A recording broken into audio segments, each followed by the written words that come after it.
Accent, le magazine du département des Bouches-du-Rhône. Voici le numéro 286 des mois de janvier et février 2026, avec en couverture une photo de tous les jeunes gens siégeant au conseil départemental des jeunes et ce titre « Une génération engagée ». Au sommaire de ce numéro 286, vous retrouverez l'éditorial de la présidente du conseil départemental des Bouches-du-Rhône, l'actualité en bref, un article 2026 et si c'était votre année, le dossier sur la démocratie participative quand la jeunesse prend le pouvoir, l'actualité du département, la rubrique un besoin, un service, l'actualité près de chez vous, les points de vue des groupes politiques siégeant au conseil départemental et la rubrique s'évader avec l'agenda culture, la petite histoire, la balade et la recette d'Éric. Éditorial. Bon mandat à la nouvelle promo du conseil départemental des jeunes. Une nouvelle année débute et avec elle, une nouvelle promotion du conseil départemental des jeunes prend ses fonctions. Nous souhaitons tout le succès du monde à ces collégiens et à leur présidente pour ce mandat de 2 ans qui s'ouvre. Et nous remercions chaleureusement le président sortant pour tout le travail accompli. Nous sommes tellement fiers de cette jeune génération qui s'implique dans la vie du territoire, fiers de les voir mener des projets concrets en partenariat avec les jeunes conseillers municipaux. Quel bel apprentissage de la citoyenneté et des responsabilités. Et qui dit nouvelle année dit bonne résolution. Parce qu'elles ne sont pas toujours faciles à tenir, nous vous avons concocté une petite liste de ce que vous pourriez entreprendre en 2026 avec l'aide du département. Nous sommes également très heureux de vous présenter dans ce magazine le résultat des dernières fouilles co-dirigées par le musée départemental Arles-Antiques. Le service archéologique de l'institution a encore une fois fait un travail remarquable pour nous aider à mieux comprendre l'importance du port d'Arles dans les échanges méditerranéens. Enfin, alors que l'hiver s'est installé en Provence, le département tient à rappeler aux propriétaires qu'ils doivent s'acquitter de leurs obligations légales de débroussaillement. Car comme le disent nos forestiers sapeurs, avec qui nous vous embarquons le temps d'une journée, c'est en hiver que le feu se combat. Le département et tous ses agents vous souhaitent à toutes et à tous une bonne et heureuse année 2026. La présidente du conseil départemental des Bouches-du-Rhône. L'actualité en bref. La Bonne Mère brille à nouveau de 1000 feux. Grâce à la mobilisation des donateurs et des collectivités, dont le département, la Bonne Mère a retrouvé tout son éclat au terme d'un chantier hors norme. Éprouvée par le temps et les éléments, la statue de la Vierge à l'Enfant a été restaurée dans les moindres détails pendant plus de 10 mois. Des pieds à la couronne, elle est désormais revêtue de plus de 40 000 feuilles d'or déposées une par une, à la main, par les experts de l'entreprise Godard. Le 7 décembre dernier, l'emblème de la cité phocéenne a été inauguré en grande pompe devant des dizaines de milliers de Marseillais et de visiteurs venus assister à cette grande célébration. Une belle restauration qui s'inscrit dans la continuité des actions conduites par le département pour protéger le patrimoine provençal. La statue de la Vierge, c'est 11,2 mètres de hauteur, 10 tonnes, 150 kg de couronne, 40 000 feuilles d'or de 23,5 carats. 2 nouvelles maisons du bel âge sur le territoire. En fin d'année, le département a ouvert ses 48e et 49e maisons du bel âge à Méreuil et à Marseille, dans le quartier de Montredon, dans le 8e arrondissement. Démarches administratives, initiation à l'informatique, loisirs, activités culturelles et sportives, elles accompagnent les seniors au quotidien et contribuent à rompre l'isolement. Ces 2 maisons du bel âge sont également dotées de services postaux pour assurer l'envoi et le retrait de colis, de courriers et même pour retirer ou déposer de l'argent. La 50e maison du bel âge ouvrira ses portes à Gardanne en 2026. À la recherche d'un stage ? Venez consulter nos offres. Que vous soyez collégien, lycéen ou étudiant à la recherche d'une première expérience ou d'une découverte du milieu professionnel, le département vous ouvre ses portes avec une large offre de stages. Environnement, sport, culture, social, bâtiment, entretien des routes, les options sont nombreuses et intéressantes au sein de notre collectivité. Prix Alfred Nakache, quand le sport fait vivre la mémoire. Fin novembre, au Cercle des nageurs de Marseille, le CNM, le département s'est tenu aux côtés du Fonds social juif unifié, le FSJU, pour soutenir le prix Alfred Nakache. À cette occasion, près de 80 collégiens se sont jetés à l'eau lors d'une épreuve de nage libre en relais, dont les vainqueurs ont pu offrir 1 an de cours collectifs au CNM à des camarades qui ne savent pas ou peu nager. Au-delà du sport, le prix Alfred Nakache est une occasion unique de sensibiliser les jeunes générations à la mémoire et au courage de ce nageur qui a battu tous les records malgré les épreuves vécues à Auschwitz où il avait été déporté. La Maison départementale de lutte contre les discriminations, récompensée par l'UNESCO. En novembre 2025, les rencontres du label citoyen portées par la Fondation du Camp des Milles et Aix-Marseille Université se sont tenues au site mémorial du Camp des Milles. À cette occasion, la Maison départementale de lutte contre les discriminations, la MDLD, a reçu le label citoyen Éducation à la citoyenneté, Sciences de l'homme et convergence des mémoires dans le cadre de la chaire UNESCO. Cette récompense distingue l'ensemble des projets que la MDLD porte depuis plus de 5 ans. Quelle fierté pour le département de voir cette structure unique reconnue par l'Organisation des Nations Unies. Vous êtes victime de discrimination ? La MDLD vous accueille et vous accompagne. Maison départementale de lutte contre les discriminations, 67 avenue de Toulon, 13 006, Marseille. Téléphone 04 13 31 60 00 04 13 31 60 00. Adresse courriel mdld en minuscule département 13 en chiffres, département sans majuscule ni accent, .fr mdld département 13.fr. Cancer du sein, des coussins cousus avec le cœur. En fin d'année, des adhérentes des maisons du Bellage de la Rouvière, dans le 8e arrondissement de Marseille, et de Mayanne ont remis 47 coussins confectionnés par leurs soins à l'Institut Paoli Calmette. Ces coussins ergonomiques en forme de cœur permettent aux patientes atteintes d'un cancer du sein de soulager les douleurs et les tensions induites par les actes chirurgicaux. Au-delà de l'aspect médical, ces créations colorées témoignent de la formidable générosité de nos adhérentes couturières. À travers les maisons du Bellage, le département est fier de contribuer à créer ces élans de solidarité qui réchauffent les cœurs. Bravo à toutes. Nous apportons un peu de chaleur à ces femmes et nous nous sentons utiles. Gabrielle, adhérente de la MBA de la Rouvière. Don du sang.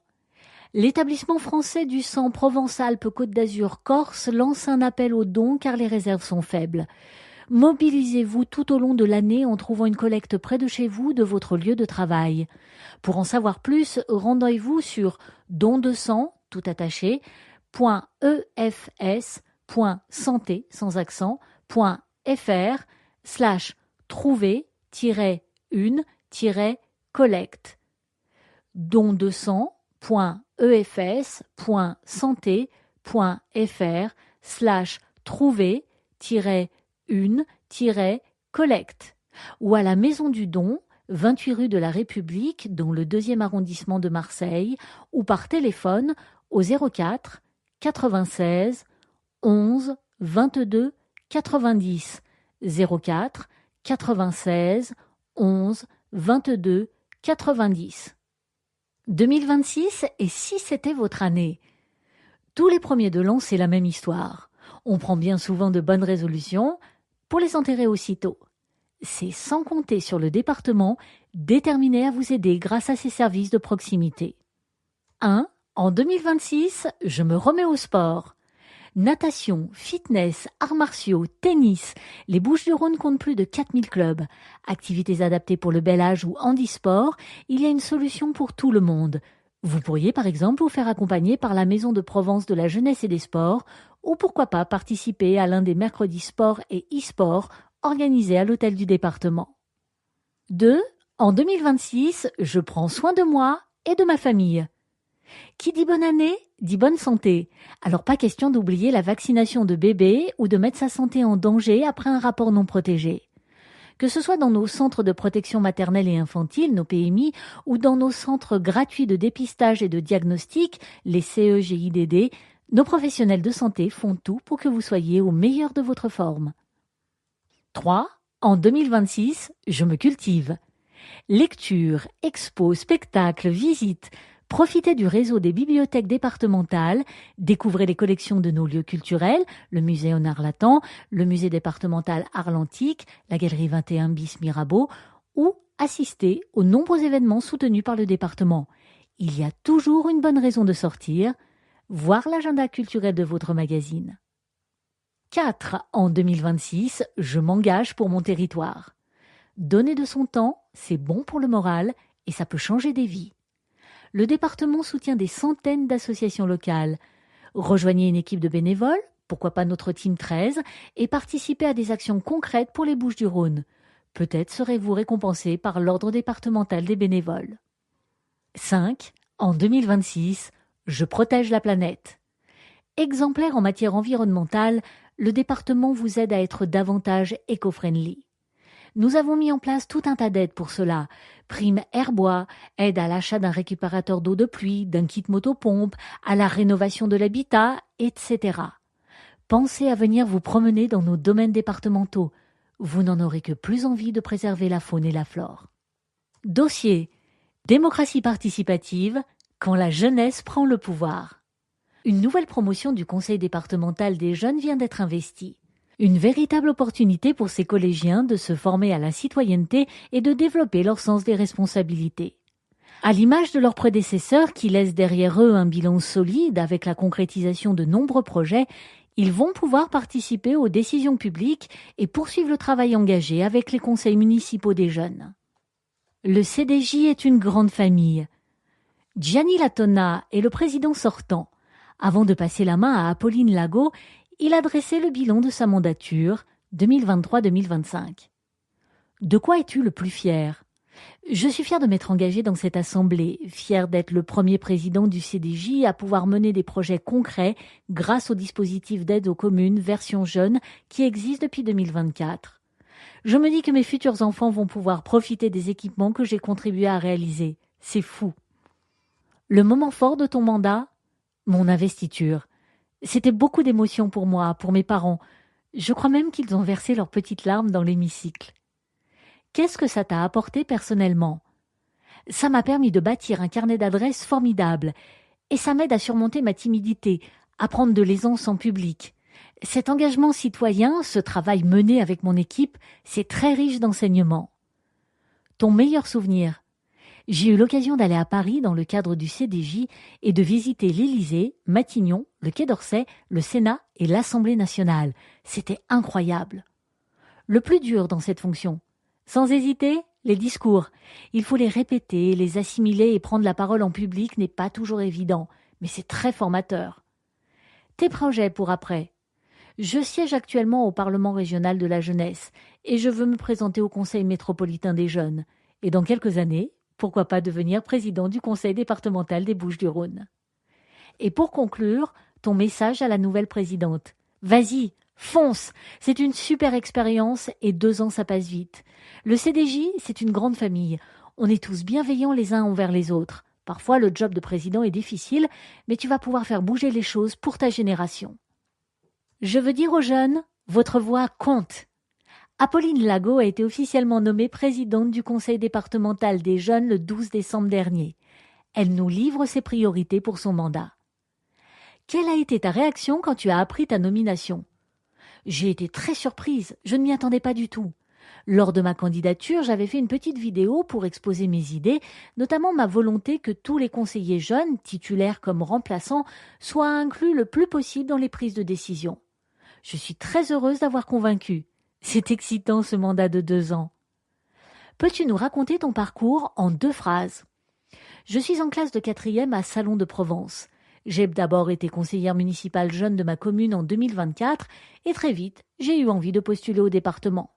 J'ai envoyé ma candidature et tout s'est enchaîné. J'ai tout de suite été titulaire, puis vice-présidente déléguée à la citoyenneté.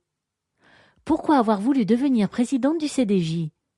C'est une fierté de porter l'écharpe et c'est beaucoup de responsabilités. Mais ce qui me motive avant tout, c'est vraiment d'avoir un impact sur la société d'aujourd'hui. Je veux porter la parole des jeunes pour qu'on les entende, être leur relais. Quelles sont tes priorités pour ce mandat ? J'aimerais faire mieux connaître l'aide aux communes version jeune auprès des conseillers municipaux jeunes.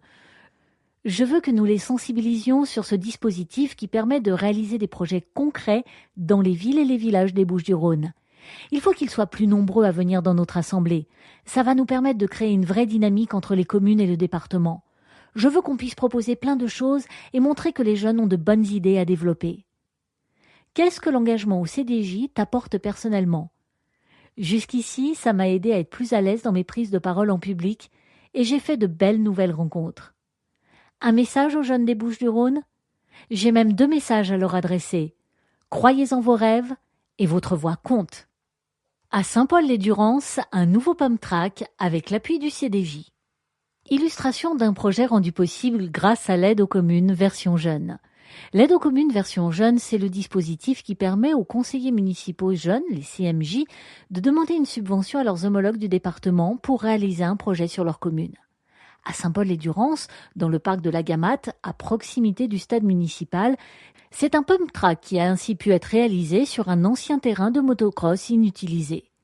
Cet équipement est le fruit de 2 ans et demi de travail, expliquent Coralie et Valentin, élus au conseil municipal des jeunes de Saint-Paul-les-Durances. Dès notre élection en mars 2023, beaucoup de jeunes sont venus nous demander un pump track, on en a débattu et la décision a été prise de mener ce projet à bien. Exigences environnementales. En présence d'élus adultes, les conseillers départementaux jeunes se sont alors rendus sur le terrain pour s'entretenir avec les CMJ et leur poser toutes les questions qu'il faut pour bien préparer leur dossier de subvention, explique Gianni, le président du CDJ. Et d'ajouter, le projet doit nécessairement répondre à des exigences environnementales. C'est un critère très important pour nous. Une fois le dossier validé par le conseil municipal de Saint-Paul-les-Durances, ce dernier l'a envoyé au service de l'aide aux communes du département. Les collégiens du CMJ ont présenté leur dossier dans l'hémicycle du département devant les conseillers départementaux jeunes, détaille Coralie. Ils ont expliqué que ce projet offrait non seulement un nouvel espace de loisirs accessible à tous, mais que c'était aussi une façon d'améliorer le cadre de vie de Saint-Paul-les-Durances. Un vrai besoin pour la commune. Les CDJ ont voté favorablement car c'est un projet moderne et un vrai besoin pour cette petite commune, argumente Gianni. Une fois cette étape franchie, le dossier a ensuite été présenté à la commission permanente du conseil départemental pour l'attribution d'une subvention. Quelques mois plus tard, en septembre 2025, le pump track était inauguré en grande pompe. Une grande fierté pour tous les jeunes mobilisés pour faire exister cet équipement, s'accordent à dire Coralie et Gianni. Une plaque rendant honneur au rôle du CMJ et du CDJ dans la genèse de cet équipement a d'ailleurs été installée à l'entrée du pump track. Un accompagnement sur mesure des services du département. Pour que les projets élaborés par les ados deviennent réalité, les agents ont entrepris tout un travail de pédagogie. Pour que les jeunes qui siègent au CDJ ne fassent pas que de la représentation, l'idée est née en 2023 d'introduire l'aide aux communes version jeune pour reproduire le travail des élus et voter des subventions pour réaliser des projets proposés par les communes. Tout un travail pédagogique sur les règles du jeu a été orchestré par les agents du département pour faire cheminer les ados à l'identique de leurs aînés. Comprendre le fonctionnement de la collectivité. Des ateliers ont été mis en place pour que les jeunes acquièrent les outils nécessaires pour débattre des dossiers de subvention. Qui fait quoi? Qu'est-ce que l'argent public? Quelle vision de l'aménagement du territoire propose-t-on? Quel cahier des charges pour une commande publique? Ces questions essentielles ont été abordées de manière pédagogique par les services pour les rendre accessibles. Les agents ont aidé les jeunes conseillers départementaux à élaborer une grille d'analyse ainsi qu'un guide pratique qui a ensuite été distribué à leurs homologues des communes pour leur transmettre les clés de compréhension. Des jeunes plus exigeants que leurs aînés. À chaque demande déposée, c'est toujours accompagné d'un agent du département que les CDJ se rendent sur le lieu du projet pour échanger avec les conseillers municipaux jeunes, les CMJ. Mais une fois dans l'hémicycle, ce sont bien les jeunes et seulement les jeunes qui débattent du projet et ils sont souvent bien plus exigeants que leurs aînés. Une véritable récompense pour les agents impliqués qui ne peuvent que se féliciter de transformer l'enthousiasme de ces ados en expertise citoyenne. Les projets financés par l'aide aux communes version jeune. Végétalisation. École des Saules à Boulbon. École Gabriel Péry à Érag. École primaire de Gréasque. Groupe scolaire Marie Moreau à Lançon-Provence. École élémentaire de Méreuil. Jardin partagé intergénérationnel à Saint-Chamas. Équipement sportif. Pump tracks à Coudou, Grans, Malmort, Saint-Andiol et Saint-Paul-les-Durances. Parcours de santé à Châteauneuf-les-Martigues, Salon de Provence et Mayanne. agrès de fitness et tyrolienne à Châteauneuf-les-Martigues, bike park à Fuveau, installation de rack à vélo au Pen Mirabeau, sentier Arsène Oxygène au Parc des Sports à Venelle, espace jeunesse à Miramas. Précisons que la végétalisation de l'école élémentaire de Méreuil et l'installation de rack à vélo au Pen Mirabeau sont en attente de finalisation de leur dossier. L'actualité du département. Aménagement routier pour des trajets plus fluides et plus sûrs. Une nouvelle liaison pour moins de nuisances. La RD6 assure la liaison entre le département du Var et l'ouest du département des Bouches-du-Rhône et permet également les liaisons entre Marseille et l'autoroute A8 via le péage de la Barque. Le trafic est devenu aujourd'hui trop important pour une structure qui n'est plus adaptée à un tel flux. Le département va réaliser une liaison de 830 mètres entre la RD6, la RD96 et l'échangeur de l'autoroute A8, évitant le hameau de la Barque ainsi que la requalification de la RD6 existante sur 1,9 km. Le projet, sous maîtrise d'ouvrage du département, est cofinancé avec la métropole Aix-Marseille-Provence. Échangeur A55 RD9, les travaux se poursuivent. Depuis novembre 2024, le chantier de l'échangeur A55 RD9 a bien avancé. Les travaux, qui se termineront en 2026, permettront d'améliorer la sécurité du trafic routier entre les deux voies et d'optimiser la desserte des zones d'activité de Marignane, Saint-Victoret et Ansuès-la-Redonne. Création d'un giratoire, modification de bretelles de sortie, élargissement de routes, ce projet essentiel représente un investissement de 10 millions d'euros répartis entre la métropole Aix-Marseille-Provence et le département, maître d'ouvrage du chantier. Un dispositif hivernal en alerte. Même si ce ne sont pas les plus rigoureux de l'Hexagone, les hivers dans les Bouches-du-Rhône peuvent parfois réserver des surprises. Responsables d'un réseau de 3000 km de routes, les équipes du département ont pour mission hivernale de garantir l'accès aux 119 communes, d'assurer la desserte des bassins de vie, des équipements publics, des pôles d'activités économiques et des transports. Jusqu'au 16 mars, plus de 200 agents sont donc prêts à intervenir à toute heure et en toutes circonstances. 42 camions équipés de lames de déneigement et de saleuses les appuient dans leur mission. Chantier de la liaison RD6 A8, découverte d'une villa romaine. Dans le cadre des travaux de construction d'une liaison de la RD6 à l'autoroute A8 menée par le département sur la commune de Fuveau, un ensemble romain, sans doute dédié à la production d'huile d'olive ou de vin, a été mis au jour. Les Romains du 1er siècle de notre ère avaient comme nous le goût des belles choses. Pour preuve, les vestiges antiques mis au jour du côté de Fuveau et dont la vue principale est tournée vers Sainte-Victoire. Une maison de 800 mètres carrés. Ce sont les travaux prévus pour la liaison de la RD6 à l'autoroute A8, dont le département est maître d'ouvrage, qui ont donné lieu à des fouilles au sol et permis cette découverte. Sur prescription de l'État, la DRAC PACA, les équipes de l'Institut national de recherches archéologiques préventives, l'INRAP, ont travaillé durant 3 mois afin de mettre au jour les restes d'une villa romaine. Huile ou vin ? Si ces vestiges sont désormais recouverts, le public a pu découvrir, au cours d'une journée portes ouvertes, une habitation composée d'une vingtaine de pièces, des murs de séparation avec des assises d'élévation et plusieurs jarres de terre cuite, appelées dolium, d'un diamètre d'1,50 m. Ces dernières servaient sans doute à stocker les aliments, mais aussi à conserver de l'huile ou du vin.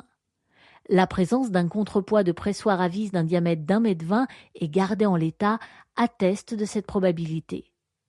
L'étude a posteriori par des laboratoires spécialisés des éléments comme les cuves de conservation permettra d'aller plus loin dans la connaissance des pratiques de l'époque. En immersion avec les forestiers sapeurs. C'est en hiver que se prépare la saison des incendies. Les agents du département débroussaillent et créent des pare-feux en prévention. Reportage dans l'unité de Peigné. 7h20. Les agents arrivent à l'unité. Les forestiers sapeurs avalent leur café au foyer avant d'enfiler tenue kaki et rangers. C'est l'heure de faire un brief. 7h45. Les camions chargés de matériel prennent la route. L'unité de Peigné veille sur le sud de la vallée de l'Arc. Un territoire de 19 communes, 4 massifs, Régagnas, Sainte-Victoire, Montéguet, Étoile et 64 000 hectares de forêt. 8h30, le travail débute. Johan et Simon sont affectés au domaine du capitaine d'Anjou, vers Puy-Loubier. Pendant que le premier installe le panneau qui met en garde d'éventuels promeneurs, L'autre prend place dans un Trem 250X, un puissant tracteur qui permet de débroussailler 1 hectare par jour. Mission, créer une bande sans végétation. L'endroit devient ainsi plus accessible au secours en cas d'incendie et un éventuel feu, privé de combustible, sera moins puissant. Plus haut, c'est une autre technique qui a été appliquée, un débroussaillement alvéolaire qui permet de préserver des îlots de végétation. 10 heures, le chantier est bien avancé. Le site est classé Natura 2000. On prend en compte l'aspect paysager et les impératifs environnementaux, explique Fabien, le chef d'unité. Pendant que Johan tronçonne une branche et que le bois coupé embaume l'air, il poursuit. Ici, par exemple, on a laissé les pins car en dessous, on a de jeunes sorbiers qui ont besoin d'une couverture végétale. 12 heures, pause déjeuner. Pendant que les équipiers se reposent, Fabien monte à la vigie du Regagnas, endroit stratégique pour surveiller le massif. Il vient vérifier les travaux sur l'étanchéité du toit. 13 heures, le débroussaillement reprend au MT200. Plus bas, Mourad, chef d'équipe, franchit la barrière d'une voie de défense de la forêt contre les incendies, une DFCI. Dans son 4x4, un outil précieux, une tablette numérique où tous les accès sont cartographiés et nomenclaturés. Il vient voir Hugo et Xavier. Les 2 agents et leur UNAC 160, une chenille forestière, travaillent à réduire la masse combustible de part et d'autre de la piste DFCI. La végétation broyée est laissée sur place pour aider à la régénération du sol. 15 heures. Sur le site de Peigné, la secrétaire et le mécanicien sont chacun à la tâche. Fabien, lui, fait des recherches pour trouver les propriétaires dont les parcelles sont susceptibles d'être concernées par les pistes DFCI. 17 heures. Les équipes rentrent et nettoient leurs camions. À Peigné, comme dans les 5 autres unités des Bouches-du-Rhône, le feu se combat l'hiver, conclut Fabien avant de laisser ses agents rentrer à la maison après une dure journée de labeur. Les propriétaires soumis aux OLD. Les obligations de débroussaillement, les OLD, s'appliquent aux propriétaires d'habitations ou de terrains situés à moins de 200 mètres des bois et forêts. En zone naturelle, cette opération doit être réalisée dès février autour de l'habitation sur une profondeur de 50 mètres et le long de la voie d'accès sur une profondeur de 10 mètres de part et d'autre. En zone urbaine, l'intégralité de la parcelle, bâtie ou non, doit être débroussaillée. Le non-respect des OLD est passible d'une amende pouvant aller jusqu'à 1 500 €. Plus d'infos sur le site département 13, sans majuscule ni accent, 13 en chiffres et le tout attaché, département13.fr. Débroussaillement. Apprenez les bons gestes. En collaboration avec le service départemental d'incendie et de secours, le SDIS, le département a créé à Velot un plateau technique et pédagogique dédié aux ELD. Ce plateau reproduit fidèlement les conditions de terrain, végétation typique, maquette d'habitation, route DFCI, un outil unique en France qui s'adresse aussi bien aux élus et aux agents municipaux qu'au grand public. La Bastide Neuve, 13 880, Vélo. Zone à risque, jusqu'à 1 000 € pour l'achat d'un kit motopompe. Utiliser l'eau de sa piscine en cas d'incendie, c'est l'idée de ce dispositif du département qui subventionne l'achat d'un kit motopompe à hauteur de 50% du montant total, dans la limite de 1 000 €. Les conditions pour obtenir cette aide, être propriétaire occupant à proximité d'un massif forestier, avoir sa maison concernée par les OLD et posséder une piscine d'une contenance d'au moins 15 mètres cubes. Plonger dans l'Arlentique. Le service archéologique du musée départemental Arlentique a mené de nouvelles fouilles subaquatiques dans le Rhône, avec de belles découvertes à la clé. Pendant 6 semaines, du 25 août au 3 octobre 2025, 15 plongeurs archéologues se sont une nouvelle fois immergés dans les profondeurs du Rhône pour mieux comprendre l'histoire d'Arles, carrefour maritime majeur de l'Empire romain.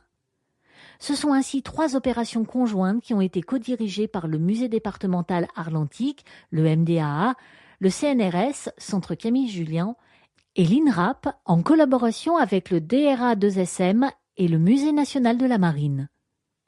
Sur la rive, juste en face du musée départemental Arlentique, cette nouvelle campagne a d'abord permis de fouiller intégralement un bateau coulé voilà 2000 ans, dont le nom de code archéologique est Arles-Rhône 15. Les recherches en laboratoire devront permettre d'établir la fonction de cette petite barque très bien conservée, découverte en 2009. Un trésor exceptionnel de 850 pièces de monnaie. Les plongeurs archéologues se sont également rendus sur une autre épave, Arles-Rhône 7, une allège à fond plat du IIIe siècle qui servait à transborder les marchandises des grands navires de mer qui ne pouvaient pas remonter le fleuve. À proximité, ils ont découvert un trésor exceptionnel de 850 pièces de monnaie antique. Pour la première fois dans le Rhône, les archéologues ont pu prendre des clichés pour reconstituer en 3D ces deux épaves, offrant une vision d'ensemble impossible à obtenir sous l'eau. Une 25e épave découverte. En parallèle, des prospections et des sondages ont été menés, permettant notamment de démontrer que le port s'est considérablement agrandi au fil des ans. Un dépotoir portuaire, amphores, vases, bouchons, etc., datant du 1er siècle après Jésus-Christ, a été mis au jour. Et la découverte d'une pièce de charpente a permis de révéler l'existence d'une nouvelle épave, la 25e recensée à ce jour dans le Rhône. Au cours de fouilles précédentes, le fleuve avait déjà livré son lot de trésors, à l'image du chaland Arles-Rhône 3, renfloué en 2011 et désormais présenté au MD2A, où il rencontre un franc succès auprès du public.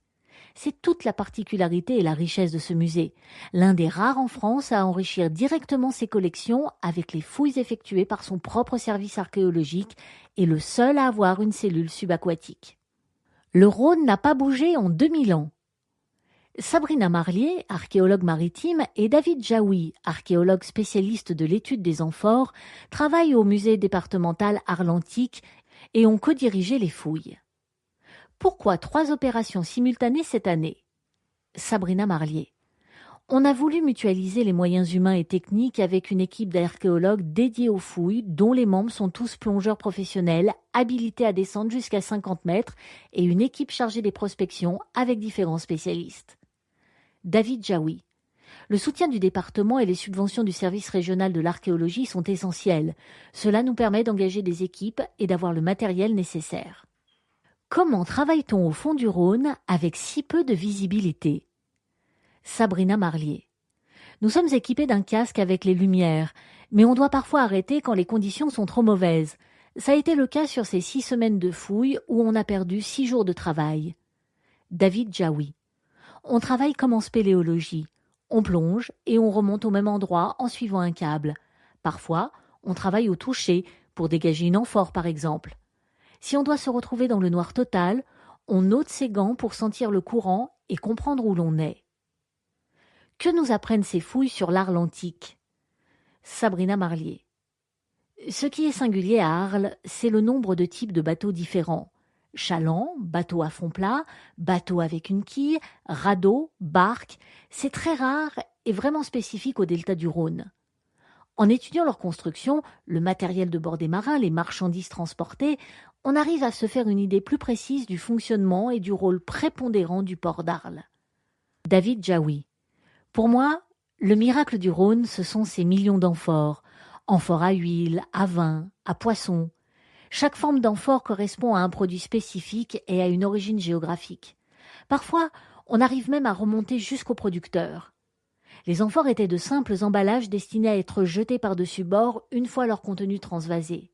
Elles viennent de toute la Méditerranée et sont un précieux témoignage de l'intensité des échanges commerciaux. Le deuxième miracle, c'est que le quai moderne n'a pas recouvert les vestiges du port romain. Et ce qui est passionnant en étudiant tout ça, c'est de se dire que finalement, le Rhône n'a pas bougé en 2000 ans. Un besoin, un service. Stop au frelon asiatique et oriental. Le département a lancé un plan de lutte pour aider les particuliers à financer la destruction des nids et les communes à installer des pièges sélectifs. Arrivé en France en 2004, le frelon asiatique porte atteinte aux productions fruitières et apicoles, se nourrit d'insectes pollinisateurs et représente un réel danger pour l'homme. Déterminé à préserver la santé humaine et la biodiversité, le département s'attaque à ce véritable fléau. C'est quoi? Le plan proposé par le département repose sur 2 axes essentiels pour faire baisser les populations de frelons, la destruction de nids et le piégeage sélectif. Le piégeage. Il doit être réalisé entre février et mai, puis en octobre-novembre pour piéger les reines fondatrices à l'aide d'un piège hyper sélectif qui ne retient que les frelons. La destruction des nids. Vous êtes un particulier et constatez un nid de frelons sur votre propriété. Le département vous aide à financer la destruction du nid à hauteur de 50% du montant TTC, plafonné à 100 €.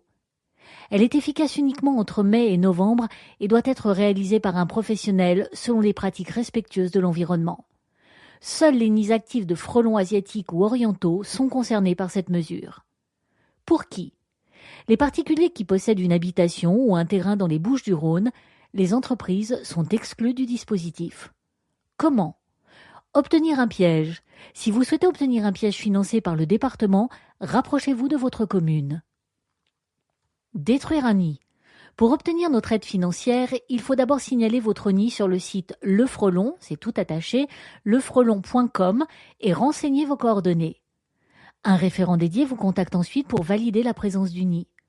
Vous pouvez alors faire intervenir une entreprise de désinsectisation afin de détruire le nid. L'entreprise doit impérativement figurer sur la liste élaborée par le département.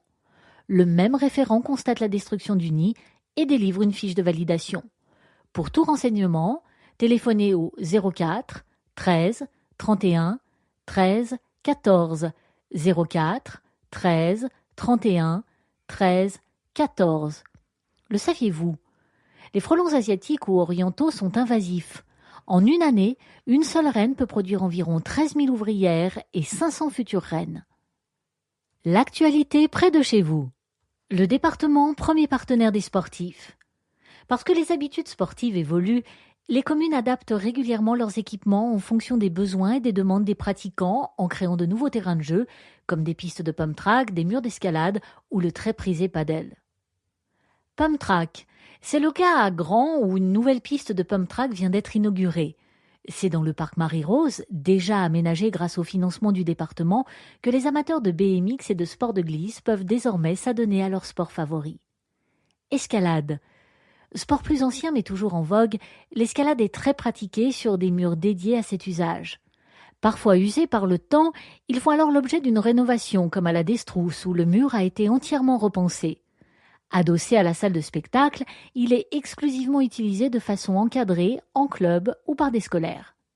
À Lambesc, où la pratique de ce sport est ancienne, c'est au gymnase qu'un mur a été bâti afin de répondre aux demandes des clubs sportifs, des écoles, des collèges et des familles. Paddle. Venu tout droit d'Espagne, c'est peu de dire que le paddle est en train de s'implanter durablement dans le département. La collectivité accompagne ce phénomène et sa forte demande de pratique en aidant à la construction de nouveaux terrains, comme à Charleval, où depuis 2022, les habitants bénéficient de 2 terrains de paddle gérés par le club de tennis. Enfin, à Rousset, le choix s'est porté sur la construction de terrains couverts afin d'assurer une pratique toute l'année. Un équipement homogène avec les terrains de foot et de tennis existants, s'inscrivant dans une réalisation plus large de l'offre sportive. À Saint-Paul-les-Durances, les jeunes ont choisi. À l'instar de Grand et de bien d'autres communes, le pump track récemment installé à Saint-Paul-les-Durances est le fruit d'une réflexion de la jeunesse saint-paulaise. Le conseil municipal des jeunes a eu l'idée de proposer cet équipement au conseil municipal qui l'a approuvé. À proximité du stade de foot, c'est sur un ancien terrain vague abandonné que la piste est sortie de terre pour rouler en vélo, draisienne, trottinette, roller ou skate, mais aussi accéder à une plateforme pour apprendre à rouler en toute sécurité. Un projet réalisé en partenariat avec le conseil départemental des jeunes qui l'a validé et a accompagné les jeunes édiles de la commune du début à la fin. Bouc-Bel-Air, un nouvel équipement sportif dans le quartier de La Salle. C'est sur un ancien terrain de basket qu'un nouvel équipement sportif a été réalisé au quartier La Salle à Bouc-Bel-Air. La ville, aidée à 70% par le département, a ouvert ces terrains de sport à l'attention de tous. Un équipement diversifié puisqu'on y trouve un city-stade pour la pratique de multi-activités et un espace forme et santé. Inclusif, en particulier pour l'accueil de personnes à mobilité réduite, le lieu répond aussi aux normes de développement durable avec la désimperméabilisation des sols et des aires de jeu adaptées. Meyreuil, la Bastide Ballon se réinvente. La Bastide historique de l'écoquartier Ballon devient un nouveau lieu de vie. Entièrement rénovée, elle s'inscrit au cœur du nouvel espace oxygène et remplit une fonction de pôle de service, de culture et de vie sociale ouvert à tous les publics. On y retrouve désormais la médiathèque, le centre communal d'action sociale, l'espace O2 et la maison du bel âge. À l'extérieur, l'aménagement du site met en valeur des espaces conviviaux, dont le parc de la Bastide. Le département a participé financièrement à la réhabilitation de ce lieu historique et emblématique du village de Meyreuil. En Suesse-la-Redonne, le jardin partagé est sorti de terre. Ouvert en mai dernier, le jardin partagé des Besquins bénéficie de fosses de plantation et d'un système d'arrosage. Sur la partie basse, 22 parcelles sont exploitées en maraîchage par des habitants de la commune qui ont été tirés au sort. La partie haute est quant à elle dédiée à des actions pédagogiques et à l'accueil du public scolaire. Les ateliers ont permis d'aborder des thématiques variées comme le semis, la vie d'une plante, le travail de la terre, le compost ou l'alimentation et la cuisine. Élèves, centres de loisirs ou associations peuvent désormais profiter de ce lieu pédagogique et éducatif. Cet équipement communal a été financé à 70% par le département. Sénas, le Châtelet fait peau neuve. Il avait déjà été rénové lors d'une première phase de travaux, mais l'espace Châtelet a encore été amélioré avec la création de 2 nouvelles salles propices à des activités diverses. Le chantier a toutefois permis de préserver le cadre emblématique de ce bâtiment historique qu'était l'ancien château de Sénas, notamment les arches des anciennes ouvertures au rez-de-chaussée et les vestiges du mur au 2e étage. Cette réhabilitation a été possible grâce à la participation du département à hauteur de 60%. Saint-Cana, Antigone succède à Yves Montand. Depuis la rentrée, l'ancienne salle polyvalente Yves Montand s'est transformée pour devenir le nouvel espace culturel Antigone. Inauguré à l'occasion des Journées du patrimoine, celui a nécessité 1 an et demi de travaux afin de répondre aux nouvelles normes et aux objectifs d'expression culturelle. Aujourd'hui, l'ancien dojo a laissé la place à un grand accueil pour le public, une billetterie et une salle de spectacle pouvant accueillir jusqu'à 200 spectateurs installés sur des gradins modulables. Le département a pris part à la réalisation de cet équipement à hauteur de 50% du montant total des travaux. Château-Renard, un espace de loisirs pour les tout-petits. Un nouveau lieu pensé pour le bien-être et l'éveil des enfants de 3 à 5 ans a ouvert ses portes l'été dernier à Château-Renard. Avec ses 600 mètres carrés, le jardin des Péquélets offre aux jeunes enfants un accueil de très grande qualité. 3 salles d'activité, une salle de restauration, un dortoir, un patio de 100 mètres carrés, un jardin potager, des jeux extérieurs, un petit mur d'escalade et une classe de plein air. Un projet qui répond aux besoins de l'ensemble des familles, toujours plus nombreuses sur la commune. Cette structure, à proximité du centre-ville, a été financée à 70% par le département. Point de vue ou les tribunes libres des groupes politiques siégeant au conseil départemental des Bouches-du-Rhône. Groupe Provence Unie. Le département des Bouches-du-Rhône, une collectivité qui protège et prépare l'avenir. Les assises départementales de novembre 2025 ont rappelé une conviction forte. Dans une période marquée par de profondes transitions, le département demeure un repère stable, capable d'apporter des réponses concrètes et adaptées aux besoins des territoires. Les échanges ont mis en lumière les défis qui s'imposent à nous. Garantir l'équilibre entre espaces urbains et ruraux, accompagner les mutations sociales, renforcer la proximité et préserver ce qui fait la singularité de nos communes. Parmi ces priorités, la jeunesse occupe une place centrale. L'installation de la nouvelle promotion du Conseil départemental des jeunes, réunissant 167 élus issus des collèges du territoire le 12 décembre dernier, rappelle combien la participation des nouvelles générations constitue un enjeu démocratique majeur. À travers leurs travaux sur l'amélioration de leur cadre de vie, la citoyenneté, l'accès aux loisirs ou encore la lutte contre le harcèlement, ces jeunes conseillers apportent un regard exigeant, constructif et novateur. Le dispositif Aide aux communes jeunes, qui permet l'émergence et le financement de projets portés localement, renforce cette dynamique. Depuis 2024, 18 réalisations représentant près de 830 000 € ont vu le jour dans ces communes du territoire, témoignant de l'envie d'engagement de la jeunesse et de la nécessité de leur donner des leviers concrets d'action. Pump Tracks, cours d'école végétalisés, modules sportifs, parcours santé, autant d'initiatives collectives et fédératrices qui répondent à leurs besoins. Investir dans la jeunesse, c'est affirmer une vision, préparer l'avenir en donnant à chacun la possibilité de participer à la vie collective. Cette vision s'exprime également dans la manière d'aborder la question de la sécurité et de la protection des populations. La prévention des incendies, dont nous savons qu'elle nécessite une vigilance constante, repose sur l'engagement des forestiers sapeurs et du service départemental d'incendie et de secours. Le département accompagne, dans le cadre de ses compétences, la modernisation des équipements, la construction de centres adaptés et le renforcement des moyens opérationnels. Face aux évolutions climatiques et à l'intensification des risques, l'ambition est claire. protéger nos habitants et préserver nos massifs en privilégiant l'anticipation et la préparation. La saison hivernale représente pour certains de nos concitoyens une période de souffrance intense et d'isolement. Notre volonté est de ne laisser personne au bord du chemin. Les associations que nous soutenons activement, comme la Banque alimentaire, le Secours populaire et de nombreuses structures locales, jouent un rôle décisif en apportant soutien et dignité aux plus fragiles. Leur engagement et celui des bénévoles incarnent ce que nous voulons défendre, un territoire où la solidarité n'est pas un mot, mais une réalité vécue. En ce traditionnel mois des vœux, le groupe Provence Unie vous souhaite de tout cœur une belle année pleine de joie, de bonne santé et de partage. Puisse 2026 vous apporter un moment de paix, d'apaisement et d'espoir pour vous et ceux qui vous sont chers. À l'échelle du département, comme dans chaque commune, continuons à construire un territoire qui protège et prépare l'avenir, fidèle à l'esprit de proximité qui en fait sa force. Lionel Decala, président du groupe Provence Unie, conseiller départemental et maire d'Allo. Téléphone 04 13 31 29 52 04 13 31 29 52.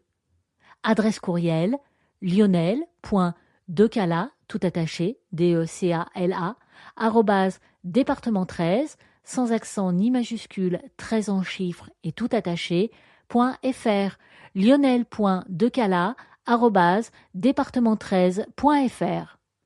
Groupe L'Union de la gauche, des écologistes et des citoyens. Le rapport qui dit tout.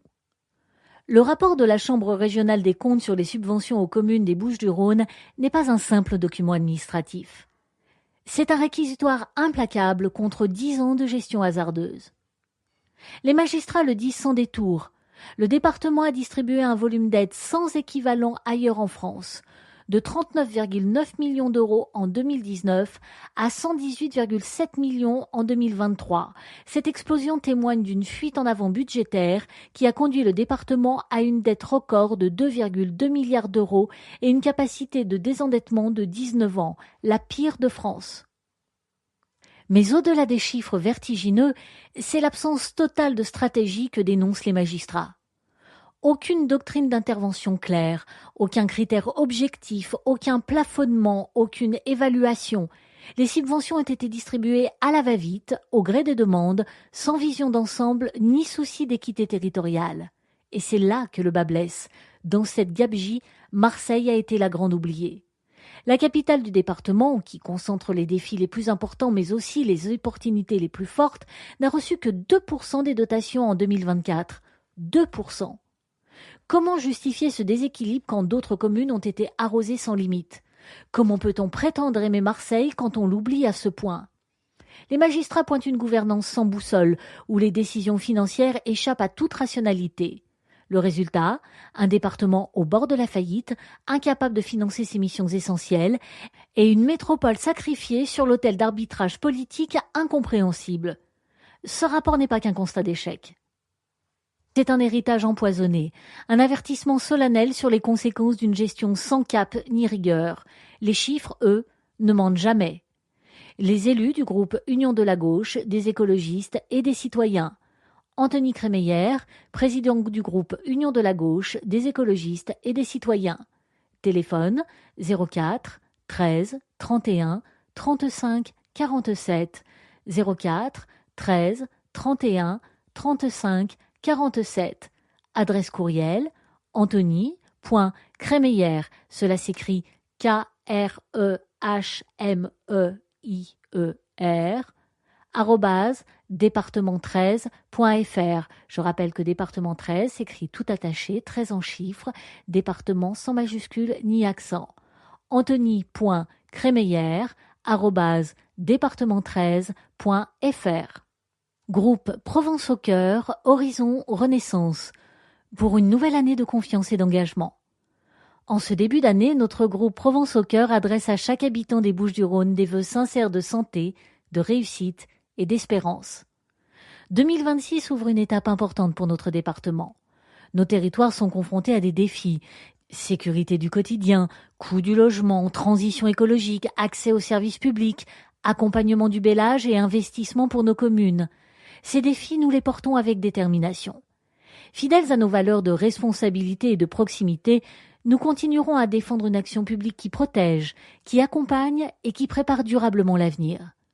Nous voulons un département attentif aux plus fragiles, à notre jeunesse, qui soit engagé auprès des familles, acteur du dynamisme économique et facilitateur pour ceux qui entreprennent et font rayonner notre territoire.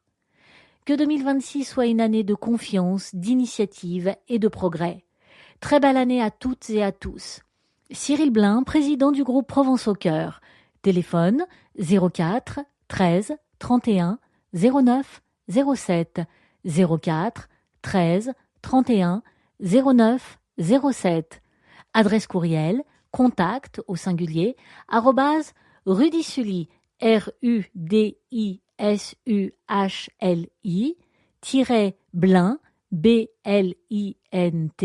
blint.fr. Contact @rudisuli-blin.fr.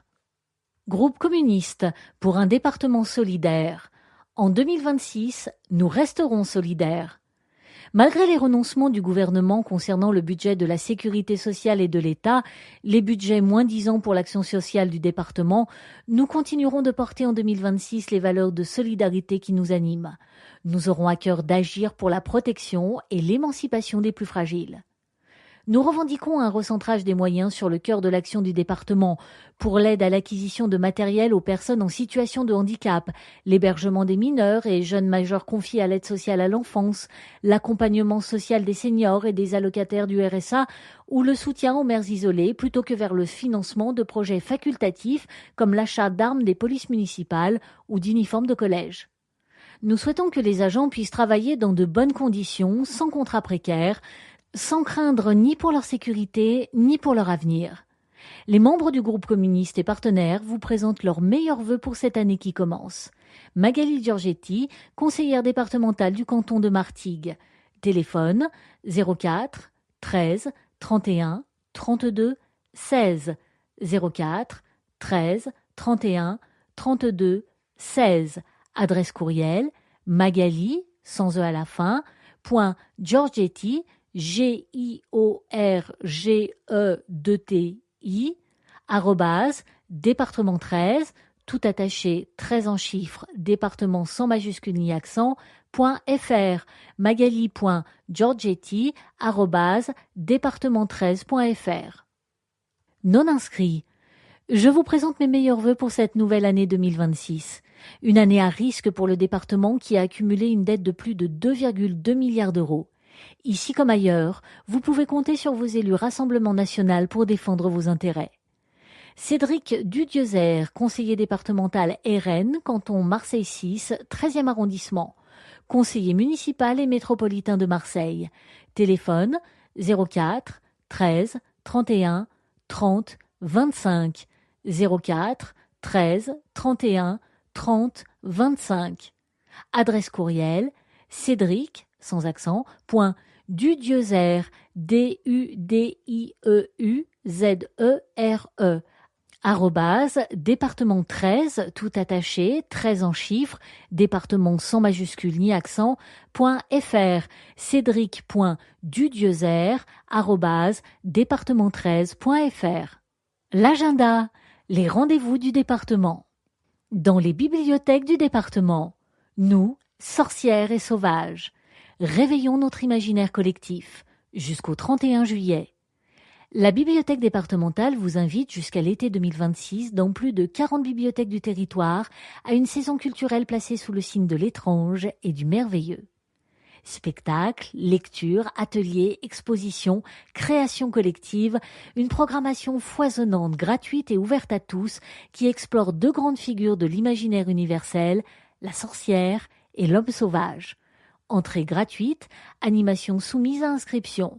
Tout le programme sur le site département 13, département 13 tout attaché, 13 en chiffres, département sans majuscule ni accent, .fr, département13.fr. Les temps forts de janvier et février. L'homme sauvage et la sorcière dans l'imaginaire. Tout au long de l'événement Nous, Sorcières et sauvages, les 40 bibliothèques participantes vont créer avec leur public, sous l'œil de l'artiste Hitomi Takeda, une signalétique éphémère de silhouettes de créatures bizarres ou de sorcières qui les plongeront dans un univers fantasmagorique. Renseignements sur les dates des ateliers auprès des bibliothèques. Lilith et la magie de la nuit. Conte musical, compagnie Azur Brut, à partir de 4 ans, durée 40 minutes. À Saint-Andiol, le 28 janvier à 14h30, Rousset, le 4 février à 16h, Saint-Étienne-du-Grès, le 7 février à 14h30, Saint-Chamas, le 18 février à 16h, Jouques, le 1er avril à 17h. Atelier. Le spectacle est accompagné d'une création sonore pour les enfants et leurs parents. À Saint-Chamin le 21 janvier à 14h, Saint-Étienne-du-Grès le 31 janvier à 14h30, Rousset le 11 février à 15h, Saint-Andiol le 11 mars à 14h30, Jouques le 28 mars à 10h. Magicien, magicienne, c'est au pluriel. Création photographique, 4 heures. Atelier pour seniors. À Rognes du 27 au 31 janvier. À Traits le 5 février à 13h30. À Vélo le 13 février à 13h30. Charleval du 16 au 20 février. À votre image, réalisation d'un autoportrait sur fond vert avec incrustation.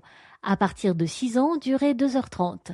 À Molégès, le 14 janvier à 15h, Mouriès, le 28 janvier à 15h, Cuges-les-Pins, le 11 février à 15h, Fuveau, le 25 février à 15h, à Aiguières, le 4 mars à 15h et à Orgon, le 11 mars à 15h.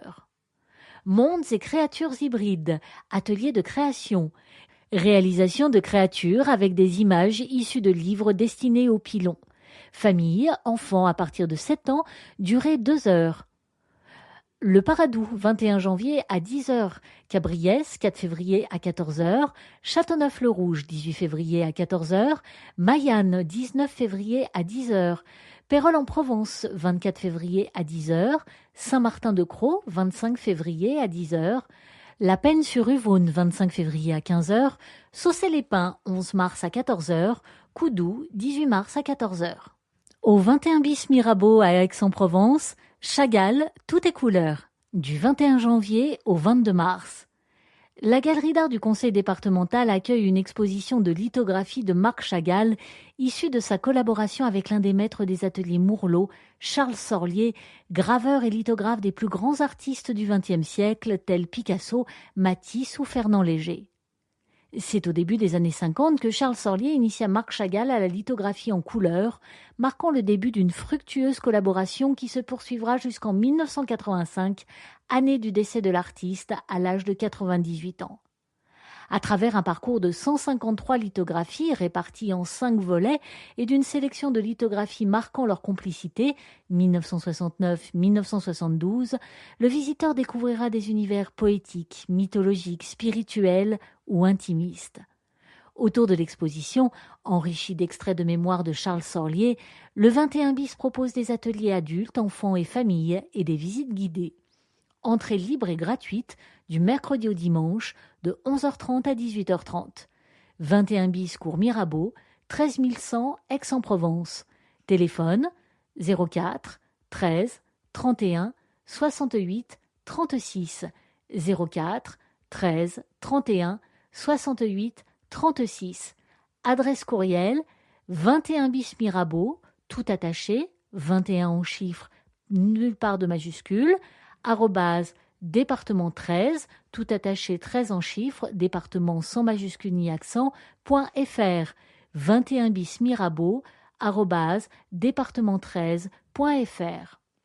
Au musée départemental Arts-Lantiques, les nuits de la lecture, les 23 et 24 janvier à 18h15. Lecture déambulatoire de textes antiques en lien avec les œuvres du musée pour découvrir les collections autrement. Dès 14 ans, durée 1 heure. Gratuit sur inscription au 04 13 31 51 03.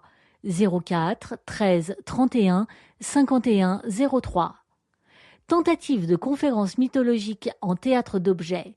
Spectacle en 3D de sons et objets, compagnie 25 watts, le 28 février. 15 heures. Visite flash de la mosaïque d'Orphée et du sarcophage de Prométhée. 16 heures.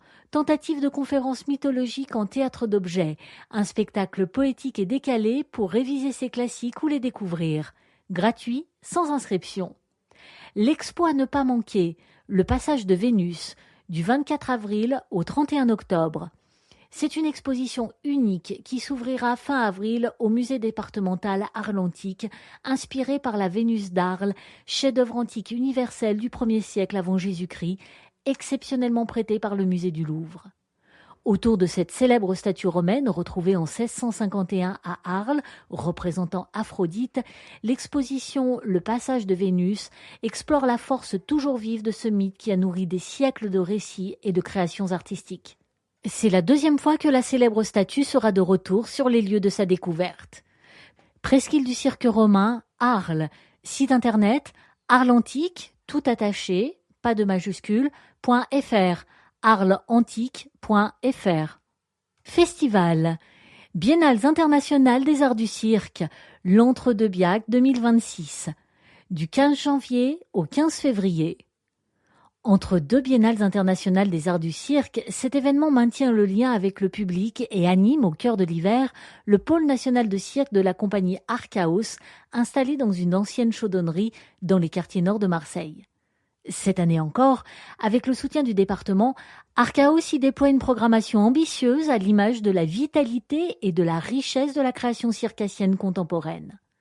Au-delà de ses missions de soutien aux artistes et à la création, Archaos est à l'initiative de nombreuses actions d'éducation artistique et culturelle que l'Entre-deux-Biac mettra en lumière par le biais de restitutions d'ateliers en lien avec les spectacles programmés et de séances dédiées pour les scolaires. Renseignements sur le site internet biennale, sans majuscule, -cirque.com, biennale-cirque.com. Art du geste, les élancés, du 3 au 15 février. Depuis presque 30 ans, le Festival des Arts du Geste célèbre avec le soutien du conseil départemental le cirque, la danse et la magie à travers un programme éclectique présenté dans 6 villes de l'ouest de la métropole Aix-Marseille-Provence, à savoir Cornillon-Confou, Fos-sur-Mer, Grand, Istres, Miramas et Port-Saint-Louis-du-Rhône. Des spectacles et des ateliers sont également organisés en milieu scolaire, permettant chaque année de sensibiliser quelques 4000 enfants aux arts vivants. Site internet scènesetciné.fr. Scène au pluriel et ciné au pluriel, aucun accent nulle part, scènesetciné.fr. La petite histoire. Les grottes de Calès ou le passé restauré. Après 7 ans de travaux, le site de Calès à la Manon est de nouveau accessible au public. Pour celui qui ne l'a jamais visité, ce retour dans un passé pas si lointain est un voyage hors du temps. Ici, chaque pierre est une histoire façonnée par la main de l'homme et patinée par la nature. À première vue, on pourrait croire à des habitations datant du néolithique. D'ailleurs, les premières traces d'habitat remonteraient à moins 3500 ans. Et pourtant, dans cette forêt archéologique de la Manon, à l'ambiance presque mystique, les cavités troglodytes du cirque de Calès ont été bâties au XIIe siècle, plus précisément lors de la construction du château médiéval. Des habitats modernes. Pour asseoir leur pouvoir et se prémunir d'attaques militaires, les seigneurs firent bâtir un château en utilisant les solides roches présentes sur le site. C'est en extrayant les blocs que les carriers créèrent des cavités propices à l'habitat, donnant naissance à un bourg castral. Tout fut aménagé pour en faire des habitations modernes, réalisation de seuils d'entrée, rigoles au sol pour évacuer l'eau et utilisation de niches pour y ranger notamment la vaisselle. À l'extérieur, des trous de boulins permettaient d'accueillir des poutres en bois afin d'y construire une avancée abritée. Les feux, la déclaration d'impôt de l'époque. Le hameau troglodyte comptera jusqu'à 200 âmes qui, déjà, étaient soumises au paiement de l'impôt selon une méthode de calcul assez originale. Les agents du fisc de l'époque comptaient les feux présents sur le site et divisaient le montant global exigé par le suzerain par le nombre de familles. Par la suite, le village sera petit à petit déserté par les paysans, les seigneurs les encourageant à descendre vers les champs pour travailler la terre, s'exonérant ainsi du paiement de l'impôt dû au roi au titre des terres roturières. Signes astrologiques. Si le château a été détruit sur ordre du roi de France Henri III au XVe siècle, la porte sud-est et le rempart se dressent encore comme les derniers témoignages de l'édifice. tout comme les nombreux vestiges que l'on peut admirer grâce à un parcours pédagogique permettant de découvrir tour à tour l'ingénieux système de caniveaux récupérateurs d'eau, des cuves de décantation, un grenier communautaire, des silos de stockage, une ancienne cuisine du château, des dessins gravés dans un bloc rocheux représentant des signes astrologiques, le cercle solaire et même une figure géométrique.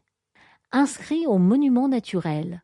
Ce site d'exception, dont la conservation est un véritable témoignage à ciel ouvert, a été visité l'an dernier par près de 40 000 visiteurs, séduits sans doute par ce mélange d'histoire dans un environnement naturel. Depuis 1918, les grottes de Calès sont classées parmi les sites et monuments naturels de caractère artistique. La résurrection de l'église romane. Laissée à l'abandon depuis des années, l'église romane de Saint-Denis de Calès, érigée au XIIe siècle, a été restaurée grâce à la volonté d'habitants passionnés réunis dans l'association Calès-Saint-Denis. Des sépultures et de nombreux artefacts ont été découverts, comme du mobilier en céramique et métallique. À l'origine, l'église Saint-Denis, construite en même temps que le château, était le lieu de culte des habitants. La migration des paroissiens vers le bas du village et la construction d'une nouvelle église ont entraîné la désertification de ce lieu de culte, aujourd'hui entièrement rénové. 7 ans de restauration. À la suite de différents éboulements, il a été décidé d'entreprendre de très gros travaux sur l'ensemble du site. Consolidation de certaines grottes, sécurisation des parois rocheuses, héliportage d'éléments de soutènement, aménagement d'un parcours pédagogique pour améliorer l'orientation et la sécurité des visiteurs, il aura fallu 7 ans de chantier et de fermeture pour permettre à nouveau l'accès à ce site d'exception. Le département a financé la sauvegarde du site pour plus de 330 000 €. La balade, la Manon-Aiguière, le massif du Défense. Une boucle au départ de la Manon par le massif du Défense dans le parc naturel régional des Alpilles. Entre la vallée de la Durance au nord et les pâturages de la Crau au sud, cette balade nous emmène au sommet du massif du Défense des Guiers, à 312 mètres d'altitude, pour un vaste panorama sur les paysages caractéristiques de la partie orientale des Alpilles. À travers les sentiers ombragés, les chemins de crête et les pistes forestières, on découvrira aussi un patrimoine historique remarquable. L'itinéraire emprunte jusqu'à Aiguières un morceau du GR6 qui traverse la France, de la Gironde aux Alpes de Haute-Provence, sur plus de 1000 kilomètres. Monter dans les sous-bois. Depuis la Grand Rue, passé l'église, la mairie, la poste, on prend la route de la Tuilière, puis, à gauche, le chemin de la Source, jusqu'au parking de Saint-Denis. À la barrière des FCI, un panneau « Aiguières par la crête du Défense » indique un sentier à travers les chênes qui passe en contrebas de la chapelle Saint-Denis, première église paroissiale de la communauté villageoise de Calès, datée de 1150.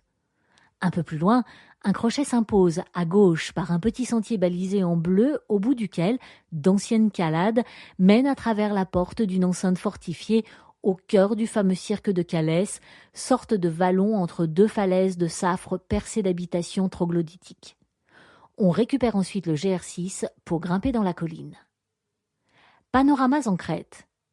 À la citerne enterrée numéro 220, on continue tout droit sur la piste qui s'élève en passant sous la ligne haute tension jusqu'au sommet du Défense, surplombant le cirque de Bormes. La vue plonge à l'est vers Sainte-Victoire et, au sud, des crêtes du massif de l'Étoile à la Camargue, en passant par l'étang de Berre et la plaine de la Crau. On aperçoit, à l'ouest, au-delà des Aupiès, point culminant des Alpilles, le pic Saint-Loup et les contreforts des Cévennes. Enfin, au nord, se dressent le Luberon, le Mont Ventoux et les Préalpes. Le parcours se poursuit sur les crêtes. Au niveau du pylône électrique, descente sur la droite et, au détour du chemin, apparaît, perché sur son rocher, au cœur de la plaine éponyme, le Castellas de Roquemartin, dit Château de la Reine Jeanne. Attention, propriété privée et site en ruine, dangereux. À travers les oliveraies. Après les premières maisons, on atteint la route à l'entrée des Guiers, en face de la fontaine Gilouze, troisième résurgence du village. On longe la route à gauche, avant le canal de la vallée des Baux, plus de balisage, prendre à gauche, traverser le canal et tout de suite à droite, un chemin de terre, en parallèle du canal, conduit à l'entrée d'une oliveraie. On continue tout droit, à travers les oliveraies, en longeant plus ou moins la route des Guiers pour revenir au point de départ. Pour rappel, une calade est une voie pavée, généralement pentue. Plus d'informations. Durée 4 heures, Distance 14 km, balisage blanc-rouge jusqu'à Eyguières. Niveau facile, pour y aller, au départ de Lamanon, place de l'église. Le géant de Lamanon. En quittant Lamanon, passez allée du château, en face du château de Lamanon, pour admirer, dans un jardin privé, le géant de Provence. Au milieu d'une vaste prairie, ce platane, figurant parmi les 5 platanes les plus remarquables d'Europe, impressionne par ses dimensions. 25 mètres de hauteur, un tronc de presque 8 mètres de circonférence et une frondaison qui s'étend sur plus de 1300 mètres carrés. Monument naturel de caractère artistique classé depuis 1918, il aurait été planté lors de la création du parc du château il y a plus de 3 siècles. Aux sources d'Eyguières. On dit qu'été comme hiver, l'eau coule toujours à Eyguières. Entourée par de nombreux ruisseaux et canaux, traversée notamment par le canal de la vallée des Baux, la commune compte 9 fontaines, dont 3 naturelles où jaillissent depuis des siècles les eaux souterraines du massif du Défense et du Mont Menu. Fontvieille, qui veut dire vieille source, Fontaine des Bormes, dont les eaux furent captées dès l'époque gallo-romaine, et Gilouze, qui alimente un petit lavoir à ciel ouvert datant de 1664, encore visible aujourd'hui. Sur le blason d'Eyguières, 3 aiguières, mot provençal désignant une sorte de pichet destiné à contenir de l'eau, représentent les 3 fontaines historiques du village. Massif défendu. À l'origine, un défense ou défense était une terre dont le seigneur se réservait la jouissance exclusive, interdisant à la population toute activité, chasse, cueillette, ramassage de bois ou pâturage. À Eyguières, c'est le comte de Sade, lointain parent du célèbre marquis, qui avait mis en défense ce massif qui en a gardé le nom. De nos jours, la mise en défense est un outil de gestion des milieux naturels pour la protection, la restauration ou la régénération de milieux remarquables et ou de certaines espèces qu'ils abritent. La recette d'Éric, pomme duchesse à la truffe. Éric Bruzon a eu plusieurs vies. Après avoir été pâtissier, boulanger puis traiteur, il est entré au département en 2011. Il est depuis 2022 chef de cuisine au collège Léo de l'Arc à Traits. Dans ce village dont il est natif, chaque midi, il fait le régal de 450 collégiens en utilisant des produits frais, locaux et de saison. Très attaché à sa terre provençale, il est aussi sapeur-pompier volontaire. Aujourd'hui, il nous livre une recette simple mais savoureuse, celle des pommes duchesse à la truffe. Préparation 45 à 50 minutes. Cuisson 30 minutes et environ 15 minutes. Difficulté moyenne. Pour 6 personnes, il faut 10 g de brisure de truffe, 1 kg de pommes de terre Mona Lisa, 75 g de beurre, 2 œufs, du sel et du poivre. Préparation. Épluchez les pommes de terre et faites-les cuire dans de l'eau bouillante légèrement salée et poivrée. Prévoir une cuisson de 20 à 30 minutes selon la grosseur. Pendant ce temps, faites préchauffer le four. Coupez le beurre en petits dés. Une fois les pommes de terre cuites, égouttez-les, puis écrasez-les à l'aide d'une fourchette ou d'un fouet, tout en y incorporant le beurre, puis les brisures de truffe. Incorporez ensuite les œufs petit à petit. Enfin, corrigez l'assaisonnement avec le sel et le poivre. Dressez le tout à la poche avec une douille cannelée sur du papier cuisson. Cuire ensuite au four à 180 degrés Celsius jusqu'à légère coloration pendant 15 minutes environ. Le petit plus d'Éric.